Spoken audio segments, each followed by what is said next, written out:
होगी ज़ेलेंस्की के यूएस दौरे की भी। ट्रंप के साथ हुई उनकी मुलाकात पर दुनिया की नजर थी। इस मुलाकात में 35 मिनट तक तो सब कुछ सही सही चला, लेकिन आखिरी के 10 मिनट की बातचीत में बात बिगड़नी शुरू होने लगी। ये बात इतनी ज्यादा बिगड़ गई कि अब दुनिया के एक बड़े युद्ध की दस्तक से इस वक्त हर कोई दहशत में है। हम बात कर रहे हैं अमेरिकी राष्ट्रपति डोनाल्ड ट्रंप और यूक्रेनी राष्ट्रपति ज़ेलेंस्की के बीच हुई मुलाकात के बारे में। ज़ेलेंस्की आए थे कॉम्प्रोमाइज करने, ट्रंप के साथ एक सौदा करने, लेकिन उनके तेवर ने अमेरिकी राष्ट्रपति ट्रंप का पारा हाई कर दिया। आलम यह हुआ कि ना तो सौदा हुआ और जो थोड़े बहुत संबंध अमेरिका और यूक्रेन के बीच में बचे थे उनमें भी खटास आ गई। आखिर के 10 मिनट की हॉट टॉक में किस तरह से हर सेकंड व्हाइट हाउस का माहौल गर्माता गया, पहले आपको यह बताते हैं। दरअसल अमेरिकी राष्ट्रपति ने ज़ेलेंस्की को यह बताते हुए आगाह किया कि पुतिन के मन में उनके लिए बहुत ज्यादा नफरत है। उन्होंने अपनी डील पर कहा कि वो चाहते हैं कि यह डील होए, इसके लिए उन्होंने सख्त होना पड़ेगा, ये बात कही। इस दौरान अमेरिका के उपराष्ट्रपति जेडी वेंस ने कहा कि अमेरिका के पूर्व राष्ट्रपति पुतिन के खिलाफ बोलते आए हैं, जिसका नतीजा यह हुआ कि पुतिन ने यूक्रेन के एक बड़े हिस्से को तबाह कर दिया। हमने जो बाइडेन का रास्ता देखा है, अमेरिका को एक अच्छा देश बनाने के लिए हमें डिप्लोमेसी का रास्ता अपनाना होगा, और यही राष्ट्रपति ट्रंप कर रहे हैं। For 4 years in the United States of America, we had a president who stood up at press conferences and talked tough about Vladimir Putin, and then Putin invaded Ukraine and destroyed a significant chunk of the country. The path to peace and the path to prosperity is maybe engaging in diplomacy. We tried the pathway of Joe Biden of thumping our chest and pretending that the President of the United States' words mattered more than the President of the United States' actions. What makes America a good country is America engaging in diplomacy. That's what President Trump is doing.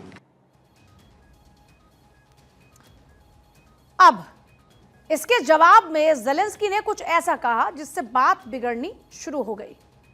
यूक्रेनी राष्ट्रपति ने कहा कि America में कोई भी राष्ट्रपति रहा हो, कोई पुतिन को नहीं रोक पाया।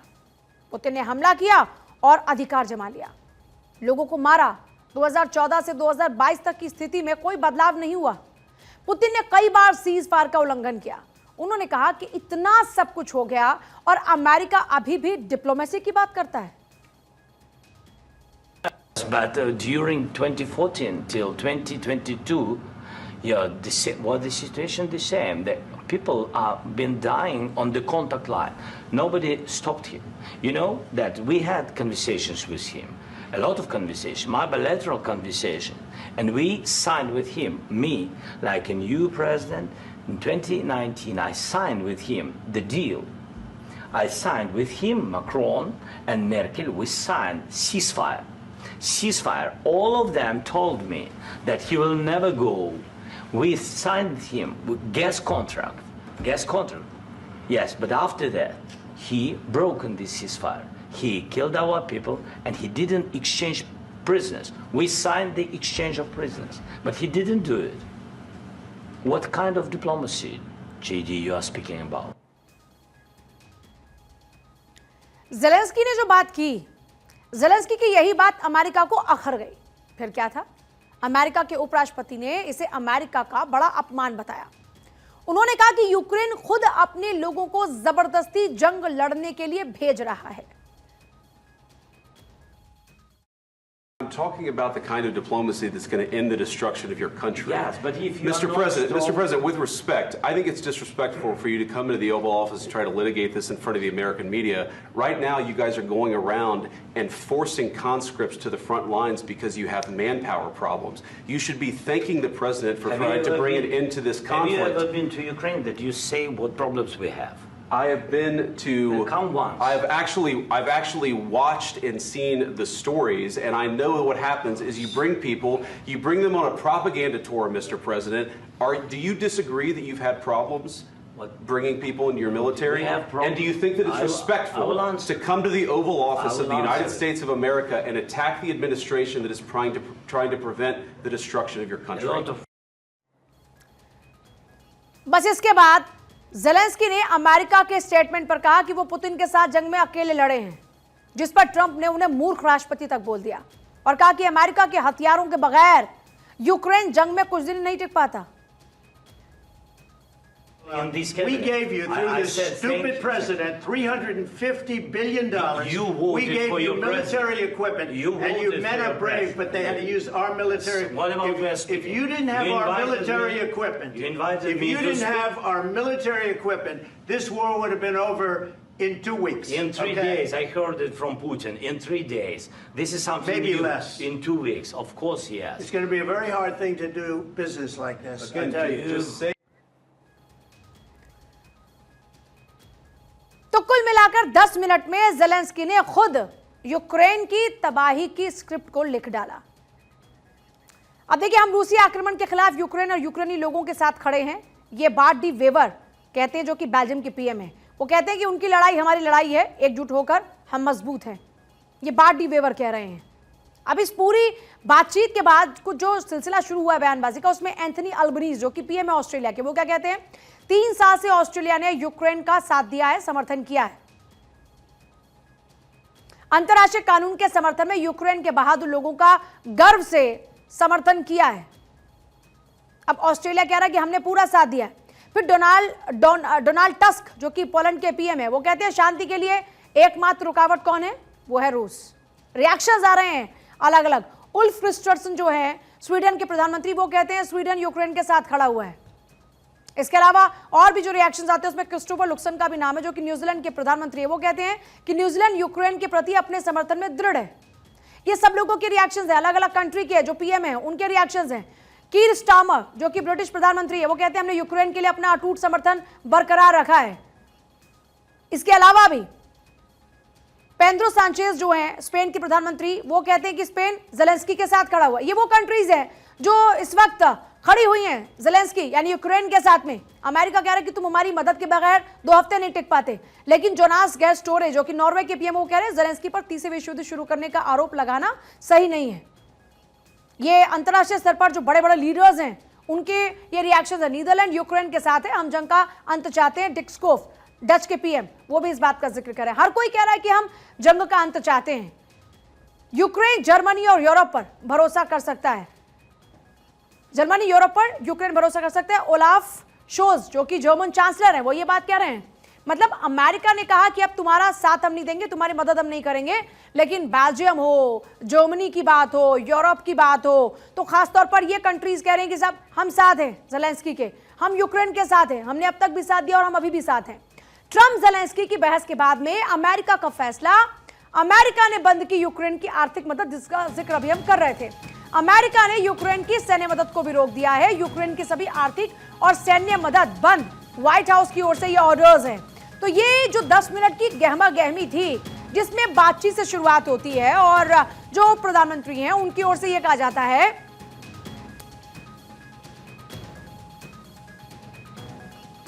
कि हम आपका साथ दे रहे थे, लेकिन शांति के लिए जरूरी है कि डिप्लोमेसी के जरिए रास्ता निकाला जाए।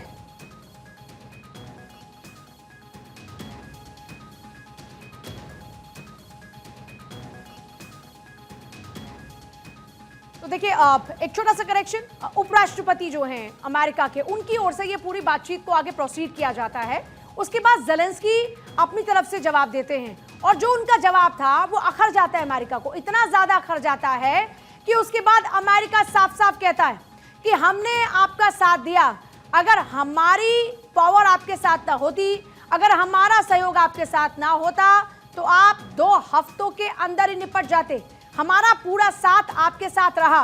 बातचीत 10 मिनट की थी, जिसमें इस युद्ध को खत्म करने के लिए बातचीत होनी थी, उस डिप्लोमेसी पर बात होनी थी। लेकिन यहां पर उस बातचीत में बात बनने की बजाय बात और ज्यादा बिगड़ गई। लेकिन अमेरिका ने एक तरफ जहां आर्थिक मदद के लिहाज से हाथ खींच लिया, तो दूसरी तरफ कई ऐसे देश हैं जिनके नेता कह रहे हैं कि हम ज़ेलेंस्की के साथ खड़े हैं, हम यूक्रेन के साथ खड़े हैं। लेकिन अमेरिका ने स्पष्ट कर दिया कि वो अब आर्थिक मदद नहीं देगा। व्हाइट हाउस से आर्थिक और सैन्य मदद बंद कर दी गई है। अमेरिकी अखबार वॉशिंगटन पोस्ट के हवाले से खबर है, ट्रंप से बहस के बाद यूक्रेन के राष्ट्रपति का स्टेटमेंट, मुझे नहीं लगता मैंने कुछ गलत किया है। ज़ेलेंस्की कह रहे हैं माफी मांगने का तो कोई सवाल ही पैदा नहीं होता। राष्ट्रपति पद से इस्तीफे पर फैसला जनता करेगी। यूएस की तरह यूक्रेन की जनता को भी राष्ट्रपति चुनने का हक है। तो ये बड़ी खबर है इस वक्त की, माफी मांगने का कोई सवाल नहीं, ये ज़ेलेंस्की कह रहे हैं। इस पूरी नोकझोंक के बाद में, इस पूरी बहस के बाद में ज़ेलेंस्की ने कहा कि माफी मांगने का कोई सवाल नहीं उठता। ट्रंप से बहस के बाद में वो कह रहे हैं कि मुझे नहीं लगता कि मैंने कुछ गलत किया, और जहां तक बात है मेरे इस्तीफे की, तो इस्तीफे पर फैसला करेगी जनता। जैसे यूएस में जनता के पास हक होता है अपने राष्ट्रपति को चुनने का, यूक्रेन की जनता को भी राष्ट्रपति चुनने का हक है। इस्तीफे पर भी जवाब दे रहे हैं। ट्रंप से बहस के बाद में ज़ेलेंस्की भी अपनी बात पर अड़े हुए हैं। उन्होंने कहा कि माफी मांगने का कोई सवाल नहीं उठता, मैंने कुछ गलत बात नहीं की है। इससे पहले की तस्वीर वो आप देख रहे हैं जब ज़ेलेंस्की पहुंचते हैं ट्रंप से मुलाकात के लिए। दोनों नेताओं की मुलाकात जबरदस्त होने वाली थी, ऐसी हर किसी को उम्मीद थी कि इसमें जरूर जो रूस यूक्रेन के बीच में जंग चल रही है उसको रोकने को लेकर डिप्लोमेसी पर बात होगी, कोई रास्ता निकाला जाएगा। लेकिन यहां पर बात बनने की बजाय बात बिगड़ गई। अब एक तरफ जब व्हाइट हाउस ने कह दिया कि कोई आर्थिक मदद नहीं, कोई सैन्य मदद नहीं, ज़ेलेंस्की कह रहे हैं कि मैं नहीं झुकने वाला, क्योंकि मुझे नहीं लगता मैंने गलत किया, मैं नहीं माफी मांगूंगा, सवाल ही नहीं उठता मेरे माफी मांगने का। तो पिछले 24 घंटे में ट्रंप को 2 बड़े झटके लगे हैं। इन 2 तस्वीरों के जरिए आपको समझाते हैं कि कैसे झटके लगे। एक तस्वीर आपके सामने ज़ेलेंस्की से हॉट टॉक के बाद रूस यूक्रेन वार्ता फेल होने की है। ट्रंप और ज़ेलेंस्की के बीच में करीब 45 मिनट तक बातचीत चलती है, जिसका अंत बहुत ही निराशाजनक रहा। ज़ेलेंस्की और ट्रंप के बीच आखिर के 10 मिनट में इतनी ज्यादा तीखी बहस हो जाती है कि बात पर फुल स्टॉप लग जाता है। ज़ेलेंस्की फौरन ही अमेरिका से रवाना हो जाते हैं और दूसरी ओर गाजा को लेकर बातचीत भी फेल हो गई। कुल मिलाकर ये दोनों तस्वीरें ट्रंप के लिए चुनौती भी हैं और अमेरिका की रणनीति पर सवाल भी है, क्योंकि ट्रंप शांति तो चाहते हैं लेकिन वो बीच का रास्ता दोनों ओर ही नहीं निकाल पा रहे हैं। तो देखिए, इस वक्त पूरी दुनिया में 2 युद्ध ऐसे हैं जो सबसे ज्यादा चिंता का विषय बने हुए हैं, और इन दोनों युद्ध के कारण से बार बार तीसरे विश्व युद्ध की आहट की बात होती है। पहला युद्ध जो शुरू होता है रूस और यूक्रेन के बीच में, दूसरा जिसमें गाजा को लेकर आप देख रहे हैं किस तरीके से हमास के हमले के बाद ये जो युद्ध है वो और ज्यादा भीषण होता नजर आता है। और यहां पर भी एक तरीके से शांति लाने की जो प्रयास की बातचीत हो रही है वो शांति नजर नहीं आती, क्योंकि गाजा पर भी बातचीत फेल हो गई। तो ये ट्रंप के लिए 2 बड़े झटके हैं कि एक तरफ गाजा पर बातचीत फेल हो जाती है, दूसरा रूस यूक्रेन पर बातचीत फेल हो जाती है। ज़ेलेंस्की को बुलाया था बातचीत के लिए, लेकिन ज़ेलेंस्की के साथ बातचीत नहीं बन पाती है और यहां पर भी बातचीत फेल हो जाती है। तो कुल मिलाकर देखा जाए तो यह कहा जा सकता है कि इस वक्त ये 24 घंटे के भीतर ट्रंप के लिए 2 बड़े झटके हैं, जिसमें बातचीत की कोशिश की जा रही थी कि दुनिया में शांति हो, और जो युद्ध इस वक्त चल रहे हैं 2 युद्ध दुनिया के लिए जो इस वक्त बड़ा खतरा बने हुए हैं, जिसके जरिए अब दुनिया तीसरे विश्व युद्ध की तरफ आगे बढ़ रही है, उसको यहीं पर ही रोक दिया जाए, उस पर फुल स्टॉप लग जाए। ये कोशिश ये हो रही थी कि एक डिप्लोमेसी के जरिए रणनीति बनाकर इस पर फुल स्टॉप लगाया जाए युद्ध पर, लेकिन ट्रंप की ये दोनों कोशिशें नाकामयाब हो गई और इसीलिए कहा जा रहा है कि 24 घंटे के भीतर ट्रंप को ये 2 बड़े झटके लगे हैं। पहला यूक्रेन पर बातचीत फेल होना, दूसरा गाजा पर बातचीत फेल होना। तो देखिए, यूक्रेन के राष्ट्रपति को ट्रंप से बहस करने का खामियाजा तो भुगतना पड़ ही रहा है। इतना ही नहीं, यूक्रेन के राष्ट्रपति व्लादिमीर ज़ेलेंस्की को अमेरिकी राष्ट्रपति ट्रंप के साथ में बहस के बाद व्हाइट हाउस से बाहर निकाल दिया गया। दोनों ही नेताओं के बीच करीबन 10 मिनट तक काफी ज्यादा तीखी बहस होती है, वो अंश भी आप देख रहे हैं लगातार। रिपोर्ट्स कहती हैं कि व्हाइट हाउस के एक अधिकारी ने बताया कि बहस के बाद यूक्रेन के डेलीगेट्स ओवल ऑफिस से निकलकर दूसरे कमरे में चले गए, अमेरिकी टीम वहीं रुकी रही। इस दौरान में ट्रंप ने उपराष्ट्रपति वेंस, विदेश मंत्री रूबियो और एनएसए माइक वॉल्ज से बातचीत की। दोनों से बातचीत होती है। ट्रंप ने पत्रकारों के सवालों का जवाब भी दिया। इस दौरान एक पत्रकार के सवाल पर ट्रंप ने वो जवाब दिया कि हर कोई हैरान रह गया। पत्रकार ने ट्रंप से यह पूछा था कि पुतिन अगर पीस डील तोड़ दें तो क्या होगा। इस पर जवाब देते हुए ट्रंप ने कहा कि अगर आपके सिर पर कोई बम फोड़ दे तो क्या होगा। ट्रंप ने कहा कि वो नहीं जानते कि अगर पीस डील टूटेगी तो क्या होगा, लेकिन वो इतना जरूर जानते कि पुतिन उनका बहुत सम्मान करते हैं। तो ट्रंप और ज़ेलेंस्की के बीच बहस का परिणाम क्या? अब दुनिया 2 धड़ों में बटी हुई नजर आती है। कुछ लोग यूक्रेन के साथ खड़े हैं और एक पक्ष ट्रंप के साथ में खड़ा हुआ है, दूसरा पक्ष यूक्रेन के साथ में खड़ा हुआ है। इसके अलावा इस बहस का परिणाम यह भी होता है कि यूक्रेन की मुश्किलें बढ़ सकती हैं। इसीलिए कहा जा रहा है कि यूक्रेन ने अपनी तबाही की स्क्रिप्ट लिख ली है, क्योंकि यूक्रेन को अब आर्थिक और सैन्य मदद बंद कर चुका है अमेरिका। यूक्रेन के हथियारों की मदद भी बंद कर चुका है अमेरिका। अमेरिका यूरोप के बीच में अब तनातनी की संभावना बढ़ चुकी है। ट्रंप के खिलाफ एकजुट हो सकते हैं यूरोपियन देश, क्योंकि आपने बहुत सारी यूरोपियन कंट्री को देखा जो इस वक्त खड़ी हुई नजर आ रही है ज़ेलेंस्की के साथ में। इसीलिए कहा जा रहा है कि दोनों के बीच में जो बहस हुई है, इसके बाद और ज्यादा ये कहिए कि दो धड़ों में दुनिया बंटती हुई नजर आ रही है, क्योंकि एक पक्ष ज़ेलेंस्की के साथ खड़ा है, एक पक्ष ट्रंप के साथ में खड़ा हुआ है। और ये बहुत ज्यादा हॉट टॉक थी। ज़ेलेंस्की ने भी कह दिया कि मैं तो माफी नहीं मांगूंगा, मैंने कुछ गलत किया ही नहीं है, कुछ गलत कहा ही नहीं है, तो झुकने का सवाल ही पैदा नहीं होता, माफी मांगने का सवाल ही पैदा नहीं होता।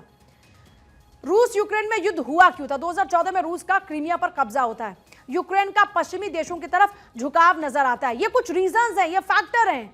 रूस और पश्चिमी देशों में इसके बाद तनाव बढ़ने लगता है और इसके साथ ही यूक्रेन नेटो में शामिल होना चाहता था। एक बड़ा और एक मेजर फैक्टर यह भी था, रूस की बार बार यूक्रेन को चेतावनी थी इसी को लेकर, लेकिन यूक्रेन भी डटा हुआ था। यूक्रेन के समर्थन में जो पश्चिमी देश थे वो आ गए, वो चाहते थे कि नाटो में शामिल हो। यूक्रेन में प्राकृतिक खजाना बहुत ज्यादा है, मतलब नेचुरल रिसोर्सेज की अगर बात करते हैं बहुत ज्यादा है यूक्रेन के पास, क्योंकि यूक्रेन में एक तो लिथियम का एक बहुत बड़ा भंडार है। 2014 में रूस का क्रीमिया पर कब्जा होता है। ये कुछ फैक्टर्स हैं जो रूस यूक्रेन के युद्ध के लिए जिम्मेदार हैं और उन्हीं फैक्टर्स को हम ग्राफिक्स जरिए आपको समझा रहे हैं कि ये कुछ फैक्टर्स हैं जिस कारण से रूस यूक्रेन के बीच जंग शुरू हुई, जिसको 2 साल से भी ज्यादा का वक्त हो चुका है और अब जिसको शांत करने की कोशिशें की जा रही हैं, तो वो शांत होती नजर नहीं आती और इसमें जो ट्रंप कोशिश कर रहे थे वो भी फेल हो गई।